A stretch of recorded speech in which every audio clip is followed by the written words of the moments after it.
your right hand and repeat after me. I, Donald John Trump, do solemnly swear. I, Donald John Trump, do solemnly swear. That I will faithfully execute.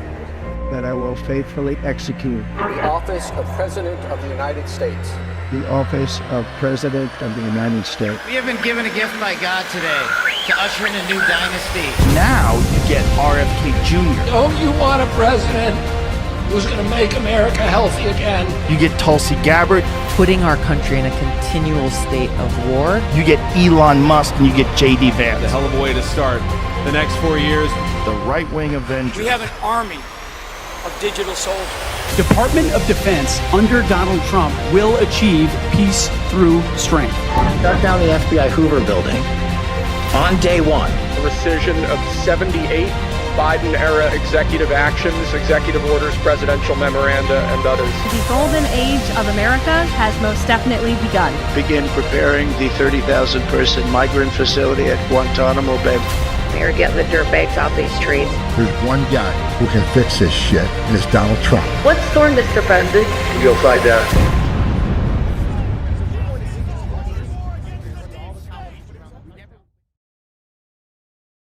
They build their thrones on silence, a prison made of lies, a war inside our spirit, a veil across our eyes. They turn our thoughts to weapons, they sold our souls as gold, but truth was in the shadows, waiting to unfold. Whispers grew into a storm, the cracks were breaking through, the mind became the battlefield and hope became the truth. Rise from the ashes, the war of the mind, breaking the chains, they wrapped us inside, from dark into dawn, from blind into sight. We are the fire, the great holy fight, rise of the many, the fall of the few, the old God is trembling, their reign is through, humanity's calling, our souls will be free, this is the awakening, rise of the free. They wage with words and silence, with screams and fear and shame. They try to kill the question, but questions burn like flame.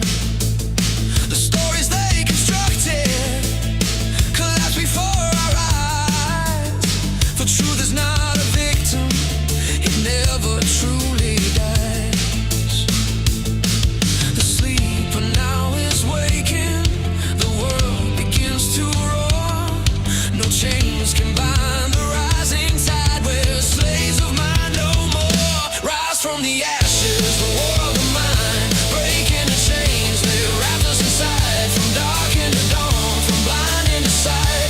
We are the fire, the great holy fight, rise of the many, the fall of the few, the old God is trembling, their reign is through, humanity's calling, our souls will be free, this is the awakening, rise of the free.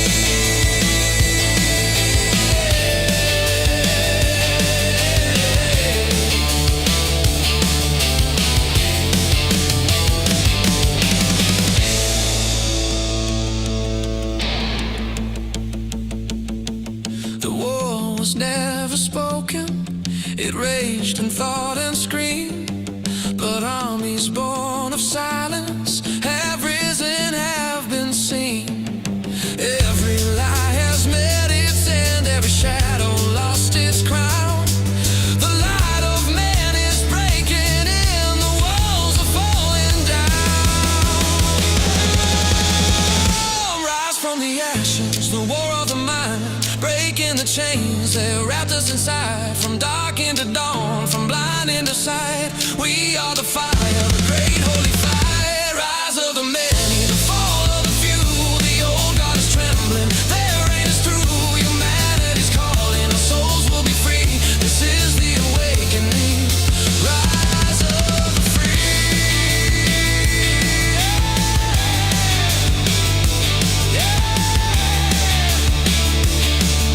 Dark to light, night to dawn, the slaves of the mind.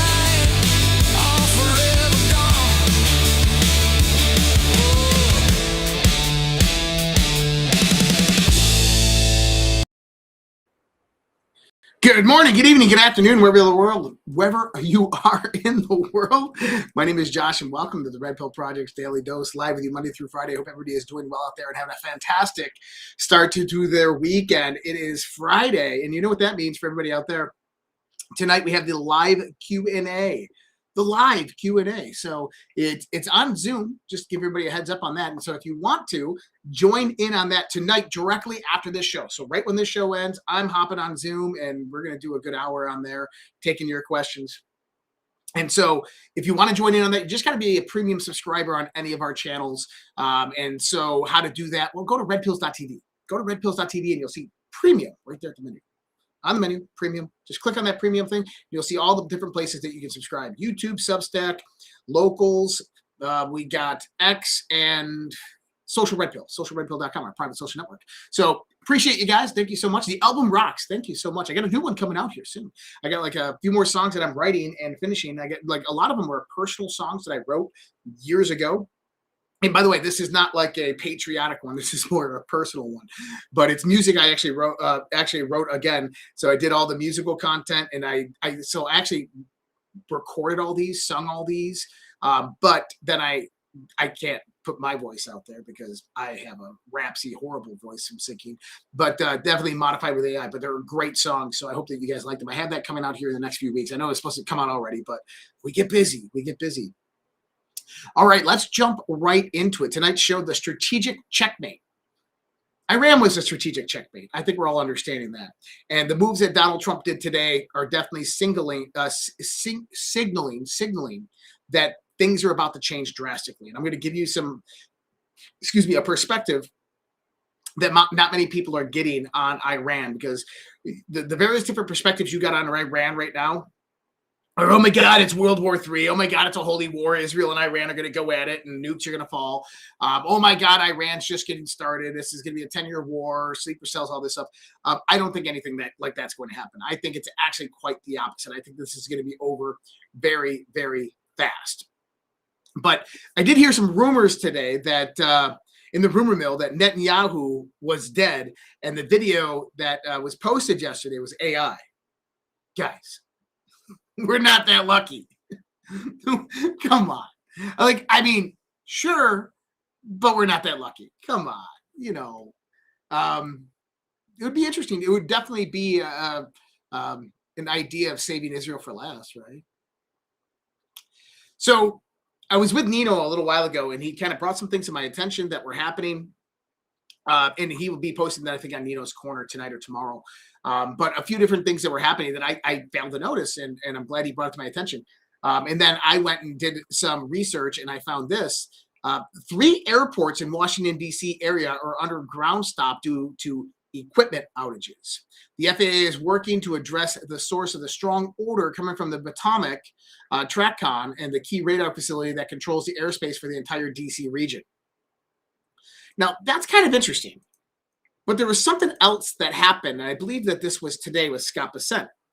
And I'm going to play this clip, and I want you to guys judge for yourself what you think is happening here, okay? And I want you to watch Scott Bessent's reaction when he comes in, kind of his demeanor after he comes back in. Let's play this. I listened to you on the... The president wants you. Sorry, the president wants you very much. Oh, okay. Okay.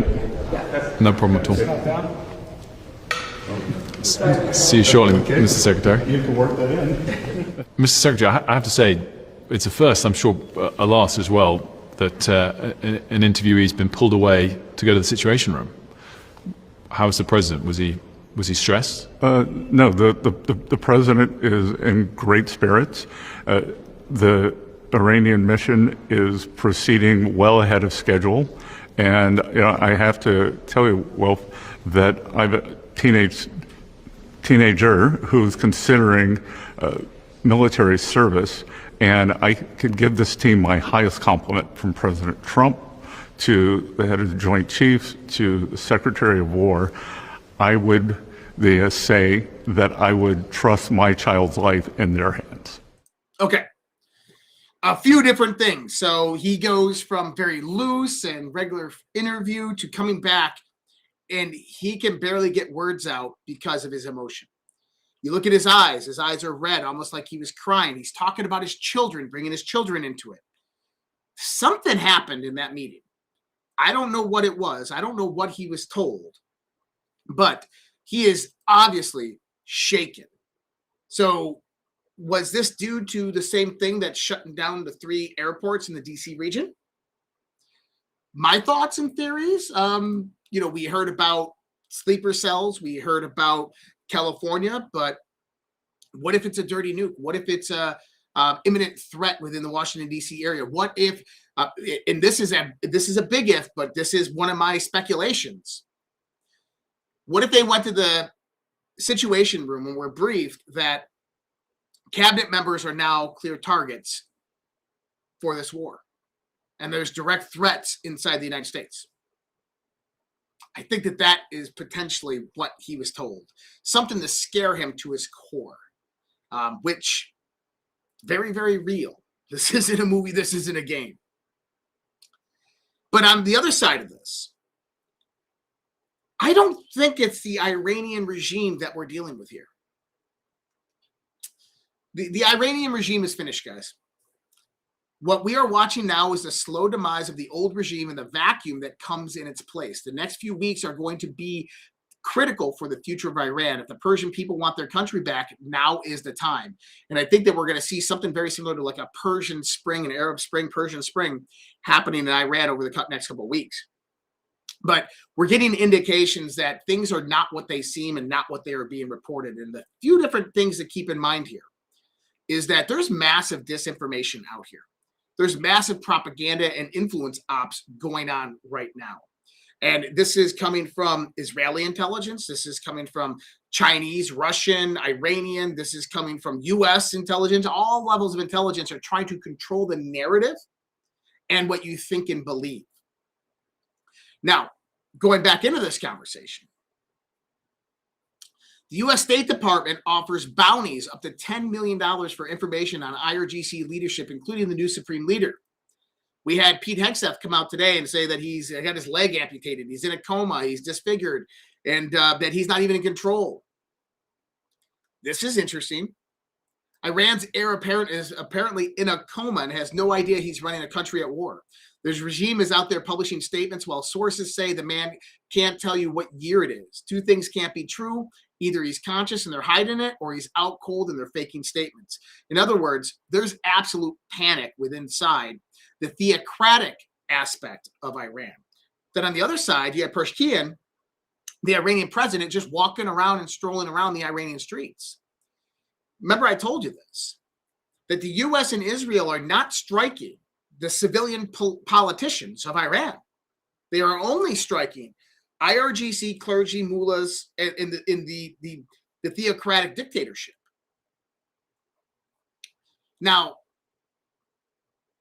looking at Ayatollah Khamenei, the Mojtaba Khamenei, the new heir apparent.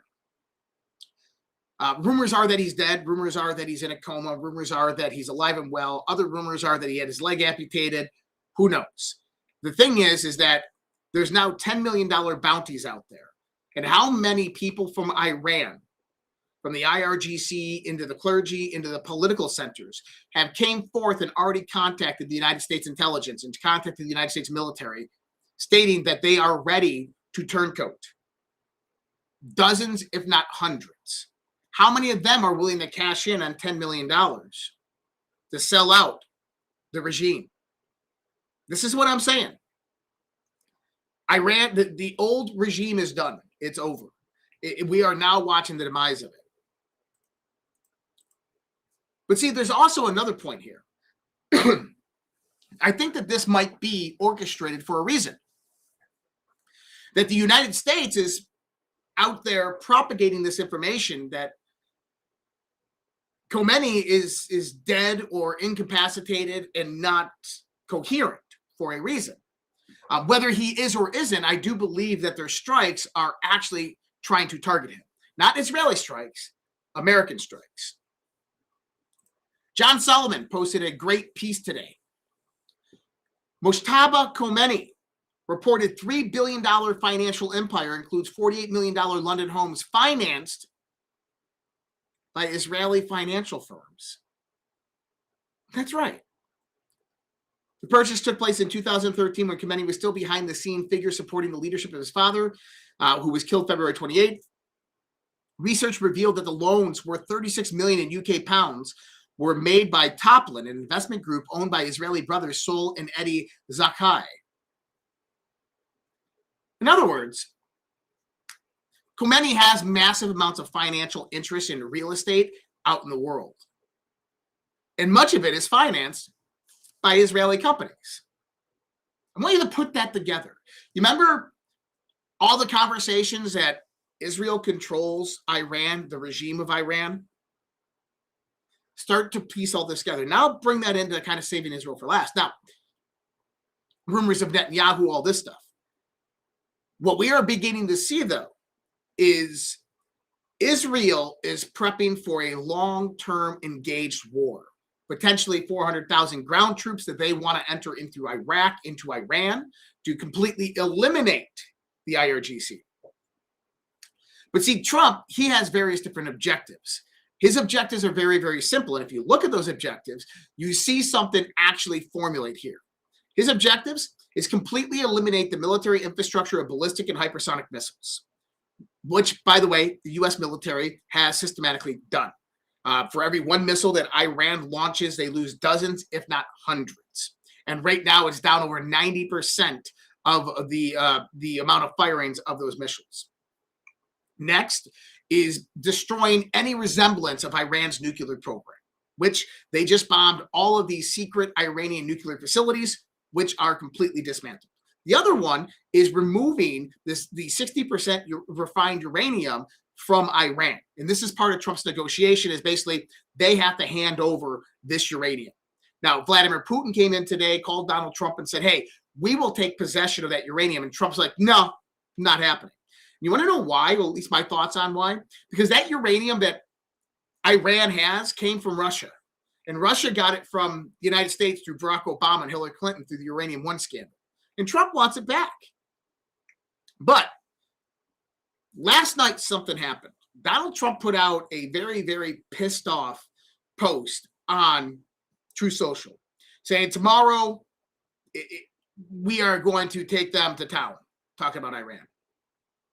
And it came about 2 hours after an Iranian ballistic missile reportedly targeted the NATO Incirlik Air Base in Turkey, home to an estimated 50 U.S. nuclear missiles. Now, let that settle in for a second.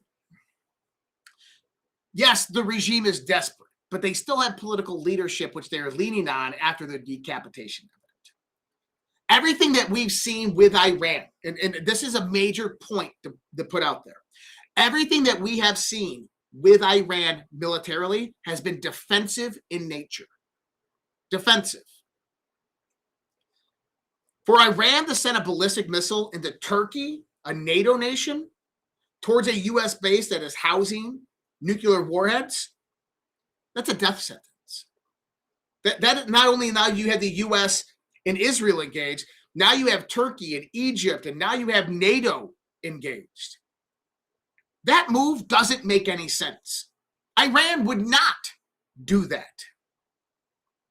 So the question comes, who tried to send what appeared to be an Iranian ballistic missile into a U.S. base in Turkey that housed 50 U.S. nuclear warheads?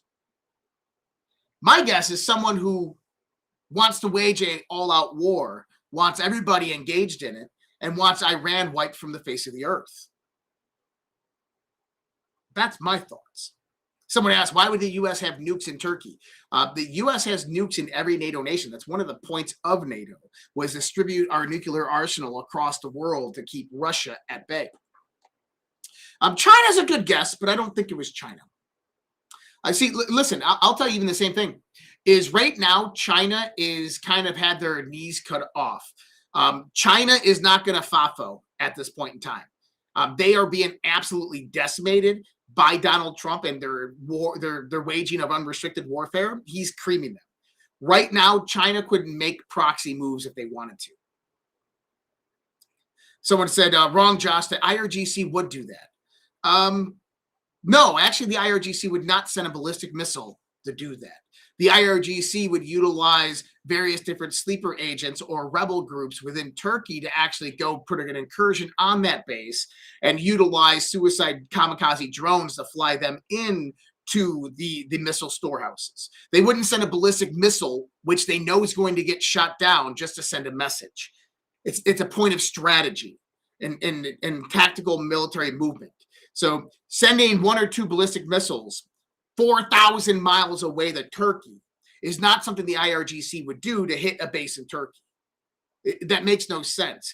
They have proxy ground forces that could easily have done that. They could use $250 drones, kamikaze drones, launched from the ground inside Turkey from rebel affiliated groups directly into that military base.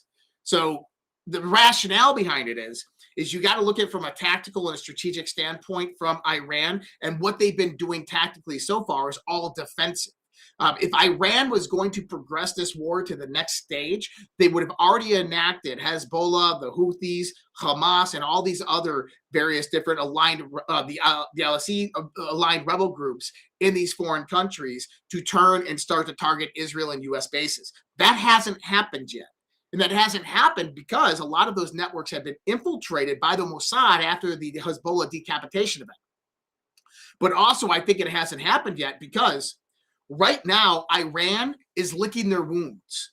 They're hurt. They're down. They are simply just trying to stay afloat and stay alive. This is why Peshkian came out the other day and gave an ultimatum to Donald Trump, not the Netanyahu, to Donald Trump, saying, look, you guys pay for retributions. You assure that Israel isn't going to attack us anymore, and we're good. We will put an end to this. Trump denied that because he wants all the uranium. But sending a ballistic missile, listen, Iran has about 400 hypersonic missiles, okay? Now, take this in the context. Are you going to send a ballistic missile into 50 U.S. nuclear warheads, or are you going to send a hypersonic missile knowing that it's actually going to hit the target into there? So this is why I say it wasn't the IRGC. And when you start to look at it from a military standpoint, you can understand it most likely was not the IRGC. So President Trump last night said, the U.S. president says, watch what happens to these deranged scumbags today in Iran. They've been killing innocent people all over the world for 47 years. And now I, as the 47th president of the United States, am killing them. And what happened? Well, Trump targeted Kharg Island. And we'll talk about that here in a second. So, well, actually, we can talk about that right now. So Trump decimated all of the military infrastructure on Kharg Island of Iran. He said, moments ago, at my direction, the United States Central Command executed one of the most powerful bombing raids in history of the Middle East and totally obliterated every military target in Iran's crown jewel, Kharg Island. So it's a major escalation in the oil and gas world, but Kharg Island has been described as a crown jewel of Iran's oil industry. It is vital, tiny island in the northern Persian Gulf that manages 90% of Iran's crude oil exports. Kharg Island alone handles 2% of the global oil supply. In the lead up to war, Iran was exporting as much as 3 million barrels per day from Kharg Island. Trump said that the U.S. military has chosen not to wipe out the oil infrastructure on the island for now. However, President Trump also said he will reconsider the decision should Iran do anything to interfere with the free and safe passage of ships through the Straits of Hormuz. Really key and clutch there, because there's 2 points of vulnerabilities, or 3 points of vulnerability that Donald Trump has right now. And this basically becomes checkmate for the Iran regime and leads to total collapse. And this is not including Israel. And this is the kind of dissection that we have to make here. My opinion, Netanyahu and Israel want a full waged war. They want U.S. ground troops. They want a full Iranian invasion. They want a toppling of that. They want the people to rise up, and they want a new regime controlled by Israel to come in. That's what they want. That's not what Donald Trump wants, and that's not what Donald Trump is doing with his actions. By Donald Trump taking out their enriched uranium, by taking out their ballistic missiles, and by taking out their nuclear capabilities, he removes all of the checks off of the list of why Israel is actually trying to invade Iran. and he removes it. So Israel has no point to say that, well, we're going to go in there because of this, this, and this. Those are his objectives, and he's basically eliminated all of those objectives. So how do you ensure that no ground invasion happens? You have to get the standing leadership of Iran to make a point of capitulation. So Kharg Island was the first strike in this. And if Iran military strategists are watching this, they're going to see this as well.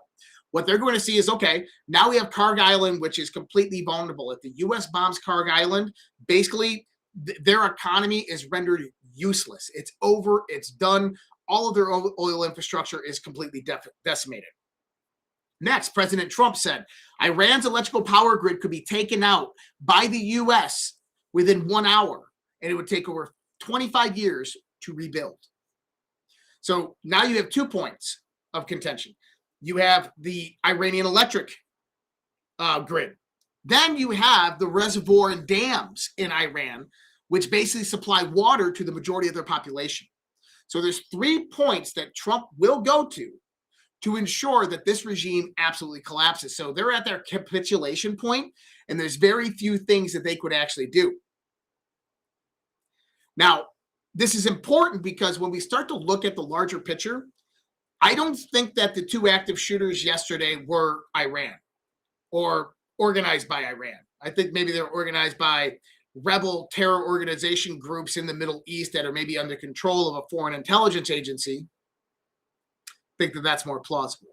Whatever it is that's operating out there is trying to engage the United States to have a 9/11 style type of event to bring full ground troops in. And there's only one country in the Middle East that totally wants that.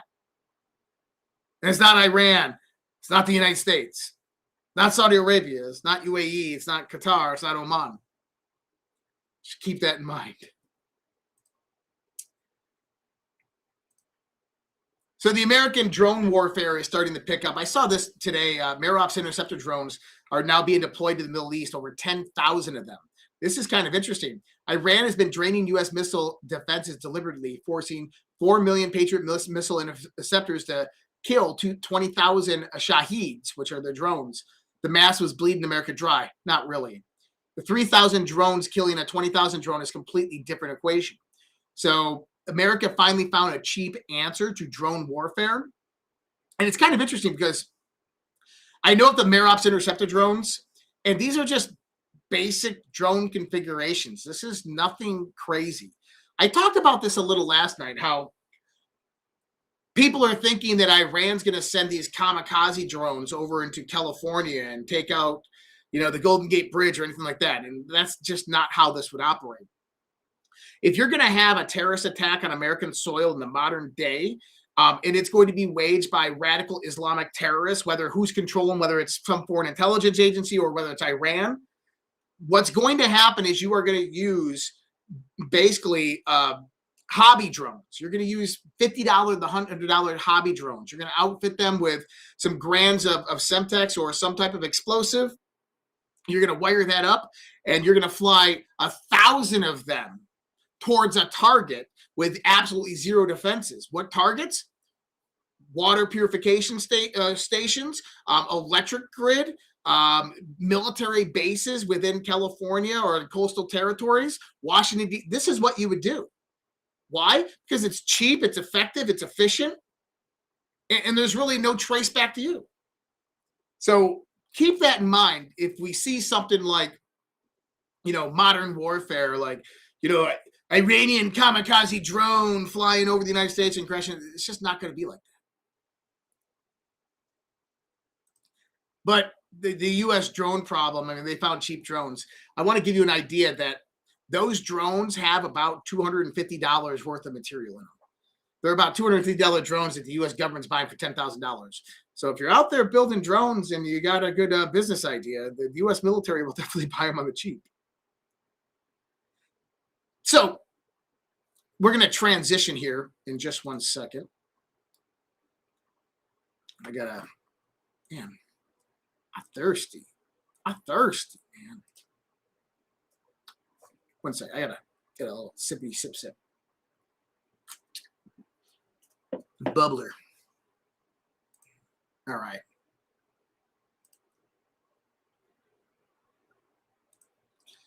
All right, we're going to transition a little bit here. I saw this today. Well, before I transition, my final thoughts on Iran. I believe that this is going to be over within a matter of weeks. I think that how this ends is going to surprise the shit out of everybody. I think that this is going to be an international kind of cooperation agreement. China, Russia, India, the United States coming together and demanding peace, and Iran's going to capitulate. I think political positions will take over and in charge. I think we're watching the end of the regime and the IRGC. I think the Persian people are going to rise up, but I do believe that there's going to be international intervention. And I believe Xi, Putin, Modi potentially will even have a part of that, and potentially even the board of peace. So I think that that is a few weeks away. But we got to get through the next few weeks in order for that to happen. And a lot of shit can go horribly fucking wrong in the next couple of weeks. Now, I said this. I said there's a lot of propaganda out there. And this is what I'm talking about here. Look at this. So, Polymarket, breaking. Democrats now projected to seize control of both chambers of Congress this November. Well, that's interesting. You know, the everyday average American sees this and they say, hey, that's not good. We got to do more. But then they go out there and they're like, oh my God, the Democrats are going to beat us. Here's the problem. See breaking 911 right here? They said if this report is accurate, America might soon be run by AOC, Rashida Tlaib, and Ilhan Omar. What could possibly go wrong? But see that little red arrow I put there? Breaking 911 has a paid partnership. In other words, this is an ad. This is an ad. Polymarket paid Breaking 911 to put this out there. Let's break it down and see why.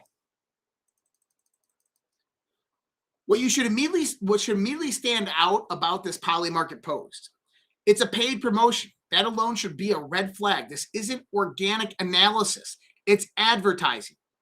These bets, because they're not polls, they're bets, are largely driven by international traders, not U.S. voters. Polymarket has historically blocked most U.S. users due to regulatory issues, meaning the market sentiment often reflects global crypto traders rather than domestic political sentiment. The traders are mostly anonymous. Polymarket operates through crypto wallets, so the public sees wallet addresses, not identities, nationalities, or affiliations. In the context of modern information warfare, this structure is incredibly easy to influence. A relatively small amount of capital could move a thin prediction market, create a probability shift, screenshot the result, and then amplify it across social media through paid influencers. What you end up with is a feedback loop. Market move, screenshot, influencer promotion, narrative shaping. Prediction markets are not polls, and they certainly aren't a reflection of American voters' sentiment. But when they're framed that way and pushed through paid promotions, they can easily shape perception. We need to be careful what we treat as data in the world of information warfare. Now, I've been wanting to say that for a while because I keep on seeing these Polymarket posts come out there. I'm on Polymarket, and you cannot vote on politics. You can't, not in the U.S., which means that the majority of those anonymous crypto wallets that are out there promoting, saying, oh, the Democrats are going to win, and they're skyrocketing that price, this could be a foreign intelligence operation. Polymarket sees a good headline. They use paid promotion to propagate it out there. Now you have a change in sentiment within the everyday Americans' minds when they start to think that something is true when it's actually not. That's psychological. That's information warfare and psychological warfare. That's what you're seeing with this shit. I think that paid promotion in that context should be shut down immediately. Polymarket harnesses the power of collective manifestations. Yeah. It harnesses the power of very little collective capital, which can move questions that are asked into a point to where society itself becomes affected by it. Information warfare. So we are seeing some interesting things happening in the world. I know I keep on saying this. Let me see what this one is. Oh yeah, this is good actually. I'm gonna run this this Rumble ad real quick. I want to get this Rumble ad out before we make this next segment transition. Someone asked, who controls that? Well, actually, it's a Peter Thiel funded company, and that's going to become relevant here in a little while. But it's a Peter Thiel funded company, but I don't think the company itself is being intentionally negligent with this. I think that it's just kind of playing off the basis of what's going to make good headlines and propagating that out, right? You see that the Democrats are leading in the polls on Polymarket. Now the Republicans want to go out there and fund it up so the Republicans win, right? So it's all about that money and the money that flows in. So let me run this real quick, and then we'll get into the next segment. AI is coming for your job. We all know this. They might sound extreme, but the CEOs and scientists building artificial intelligence are warning that AI will transform and replace large parts of today's workforce faster than most people are prepared for. If you want to understand what's happening and how to prepare, visit drivegrowthhq.com and see what AI leaders say is coming next. Delivered free by email. That's drivegrowthhq.com. A free analysis from Drive Growth HQ examines what AI researchers, economists, and CEOs are saying about the future of work and the growing risk of labor disruption. The report explains how AI is already reshaping industries, why experts and CEOs in major companies believe job displacement will accelerate in the coming months, and what individuals and businesses should understand and do right now. You can read the full report at drivegrowthhq.com because your job may be next. The real question isn't whether AI will change work. It's whether you'll be prepared when it does. I agree with all of that. Jeez, I'm going to go download it. All right. I want you to listen to Representative Eric Burlison here and what he has to say in this interview. But I am for sure and certain that there is a form of a really advanced physics or an area of physics that we have never seen, a level of technology that we do not have the capabilities of, and it's almost terrifying. The last revelations that I have seen is if you know, whether it's China or it's either way, it's an ontological shock. Well, General McCausland definitely is connected to the UAP topic, and I know that he is someone that we have been wanting to try to talk to.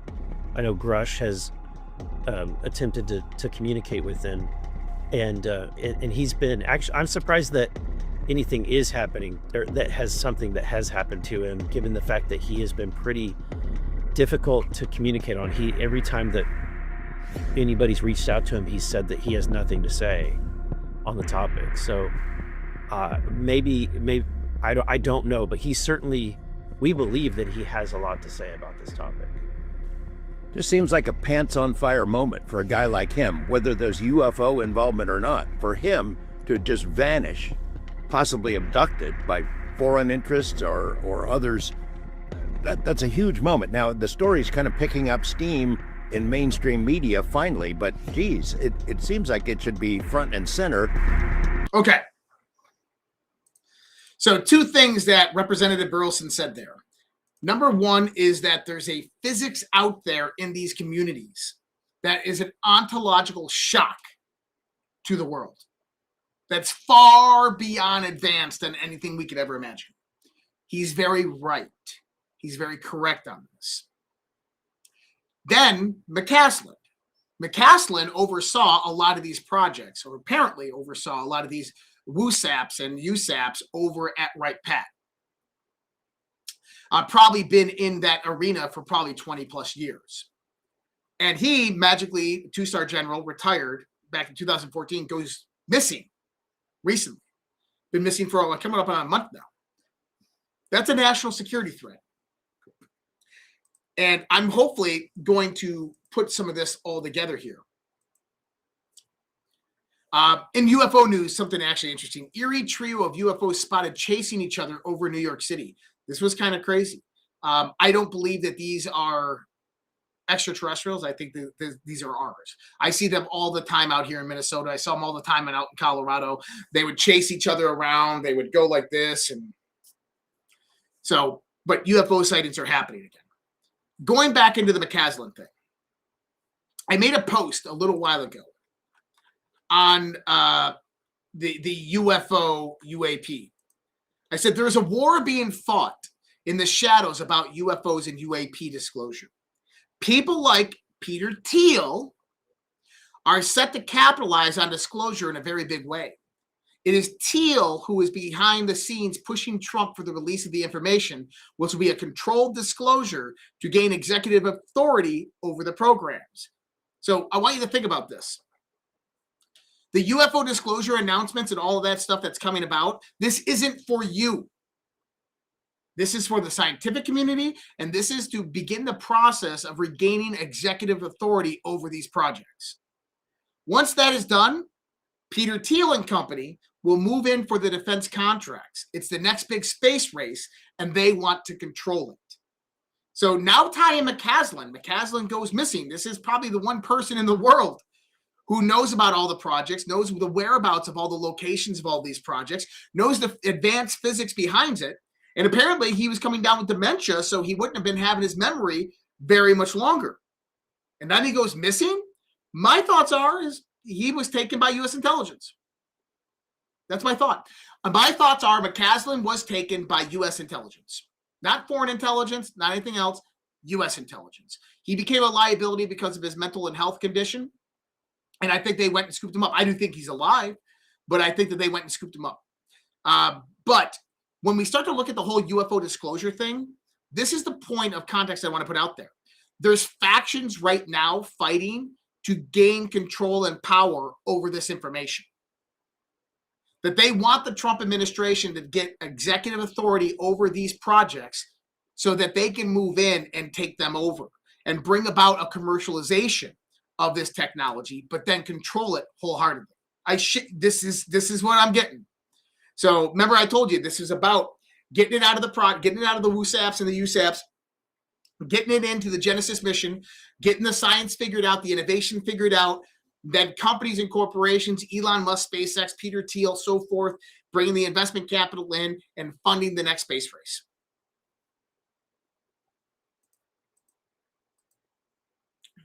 That was kind of all I had, but there's a few more stories, but nothing too significant.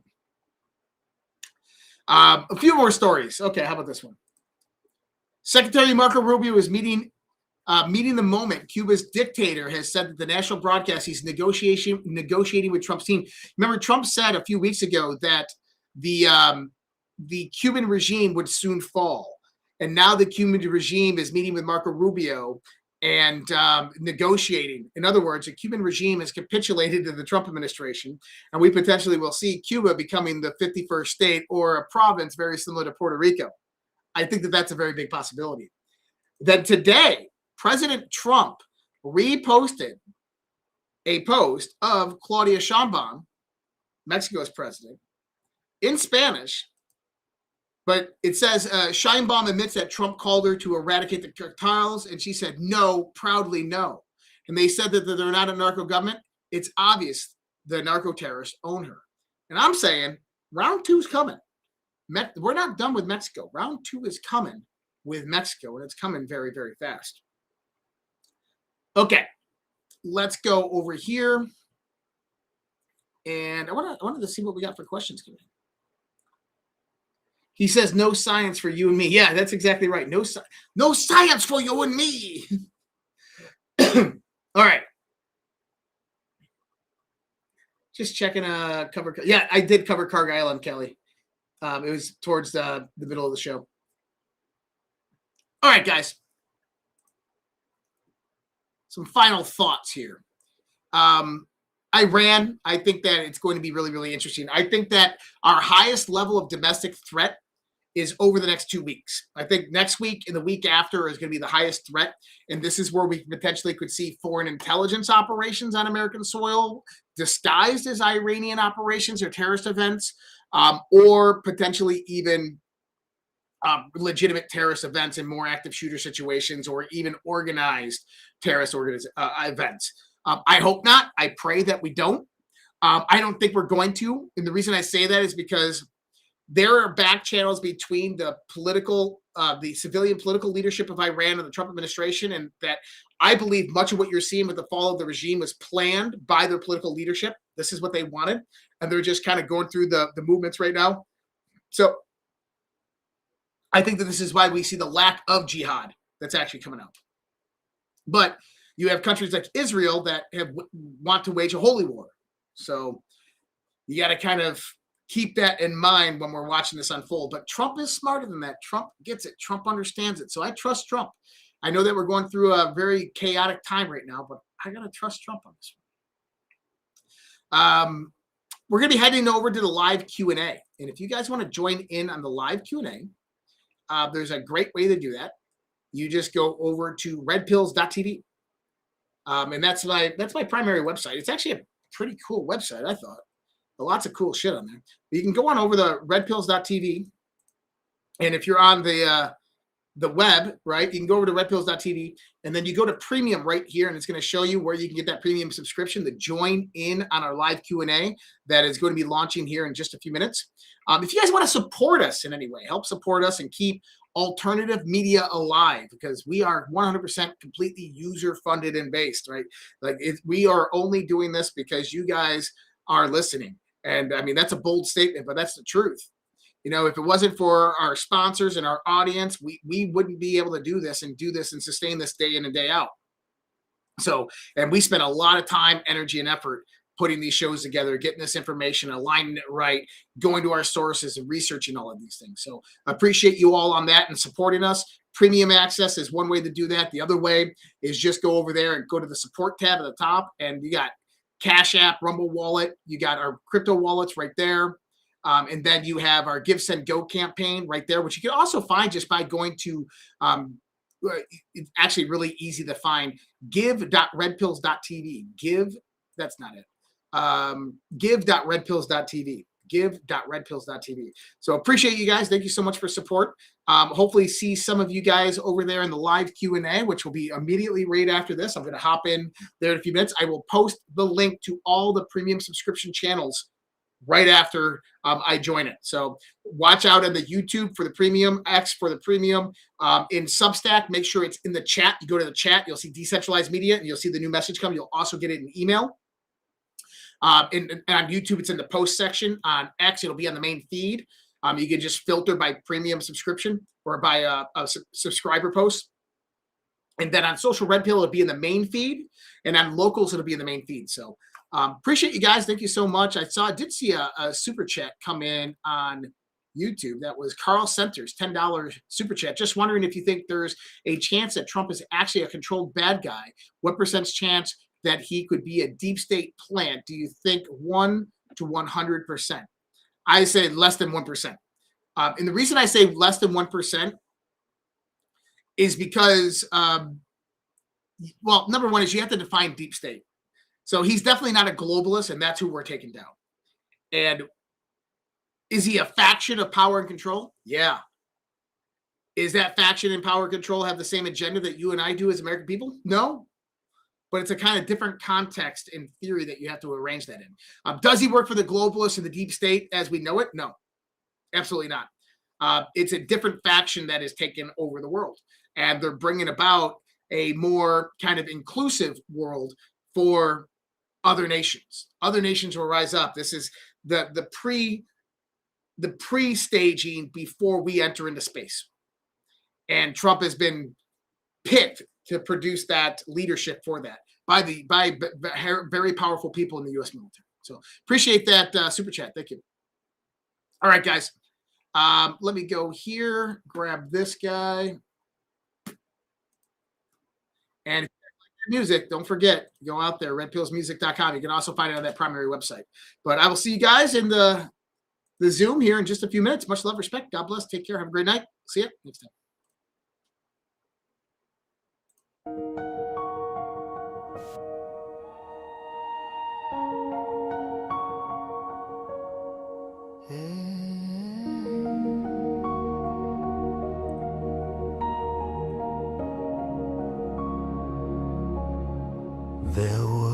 time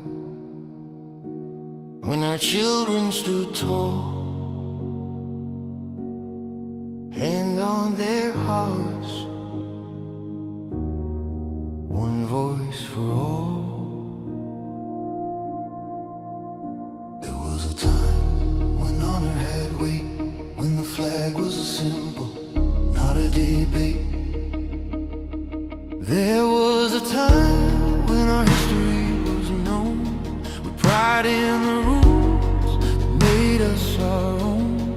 There was a time, respect for the brave, for those who bled, for the lives they gave. Now the homeland burns to silent war. Truth is twisted, we can't ignore. Through the smoke, a voice still calls. We the people will not fall. There was a time, but the time isn't near. The great awakening is here. Dark to light, veil under. Patriots rise. We are one. Land of the free, home of the brave. No more silence, no more slaves. Answer the call, take back the fight. Children of freedom, stand for the light.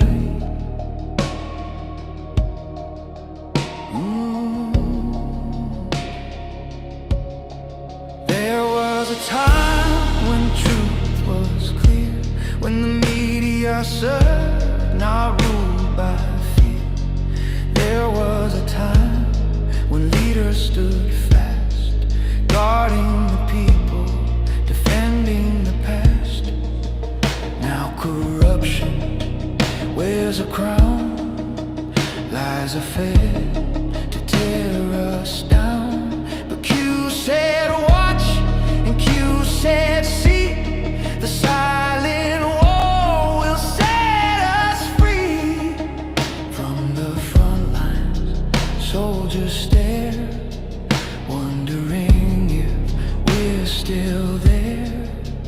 Their blood, their hope, their sacrifice will not be sold for a life's prize. There was a time, but the time isn't near.